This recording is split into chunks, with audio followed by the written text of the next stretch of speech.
अस्सलाम वालेकुम वरहमतुल्लाहि वबरकातुहू। थोड़ी देर के लिए बात ज़रा गौर से सुनिएगा। शायर ने क्या खूब कहा था, वज़ा में तुम हो न सारा तो तमद्दुन में हुनूद, ये है मुसलमान जिन्हें देख कर शर्माए यहूद। हमारे यहाँ एक औरत नाम का लफ्ज़ है जो बड़ा ही बदनाम है।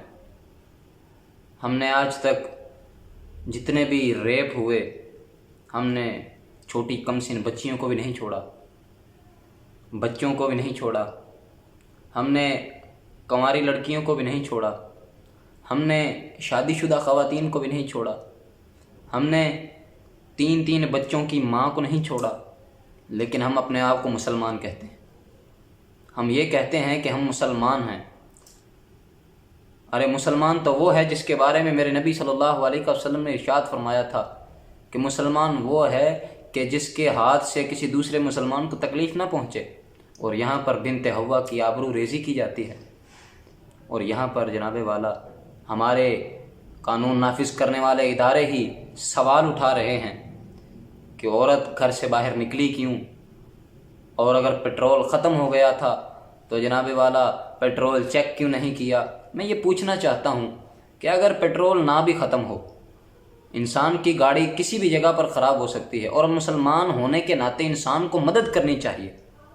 यहाँ पर मदद तो दूर जनाबे वाला बिन्ते हव्वा की आबरू रेज़ी की जाती है। और फिर हम कहते हैं कि हम हुज़ूर अलैहिस्सलाम के बड़े पक्के ग़ुलाम हैं। यहाँ पर एक तरफ तो बिन्ते हव्वा की आबरू रेज़ी की जाती है, दूसरी तरफ हज उम्रा भी किया जाता है। वो एक पंजाबी के शायर हैं, उसने क्या खूब किया कहा था कि हज भी कीती जांदे हो, लहू भी पीती जांदे हो, खाके माल यतीमां दा भज मसीती जांदे हो, फट दिलां दे सींदे नहीं ते टोपियां सींदी जांदे हो, नफ्स ते छुरी चलदी नहीं ते दुंबे कीती जांदे हो। मैनू भी दसो हज़रत जी की कीती जांदे हो। हमारा हाल यही है कि अब रेपिस्ट जो हैं हमारे मुल्क पाकिस्तान में हज़ारों की तादाद में, एक साल में हज़ारों की तादाद में बिन्ते हव्वाओं की आबरू रेज़ी की जाती है। ज़ैनब वाला वाक़या भी हमारे सामने है, और ऐसे कई वाक़यात हमारे सामने, और कई वाक़यात जो हमारे सामने नहीं हैं वो इस वजह से सामने नहीं हैं कि उनके वालिदैन, उनके घर वाले, उनकी फैमिली वाले ये चाहते हैं कि हमारी इज़्ज़त रह जाए, इस माशरे में हमारी इज़्ज़त रह जाए। क्योंकि उनको पता है कि अगर ये मामला उठेगा, अगर ये मामला उठा, बात घर की घर में ना रही, अगर ये मामला उठा तो जनाब वाला पूरे मुल्क को पता चलेगा। लेकिन हम जो हैं वो ऐसे काम करने से बाज नहीं आते और हम अपने आप को मुसलमान कहते हैं। क्या कोई बाहर से आने वाली ख़वातीन अपने आप को पाकिस्तान में महफूज तस्वुर नहीं कर सकती? क्या वो ये नहीं समझ सकती कि मैं पाकिस्तान में महफूज हूँ?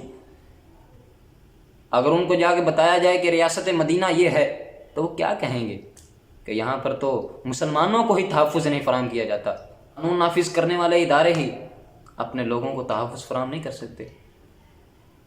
हुकूमत पाकिस्तान किसी एक रेपिस्ट को ऐसी सज़ा दे, ऐसी सज़ा दे कि आने वाले वक्त में लोग जब वो सज़ा सुने तो वो लोग कांप जाएं।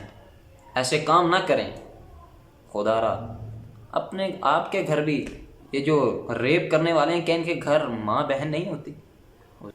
हदीस पाक का मफ़हूम है कि जो तुम करते हो, जो तुम बोते हो वही काटते हो। अगर हम जनाबे वाला ऐसे ही बिन्ते हव्वा की आबरू रेज़ी करते रहे तो हम कामयाबी हासिल नहीं कर सकते। कामयाब होना है तो हुज़ूर अलैहिस्सलाम के नक्शे कदम पर चलकर कामयाब होना, ऐसे कामयाब नहीं हुआ जा सकता। अफसोस अफसोस अफसोस की बात ही है, हम अपने आप को मुसलमान कहते हैं।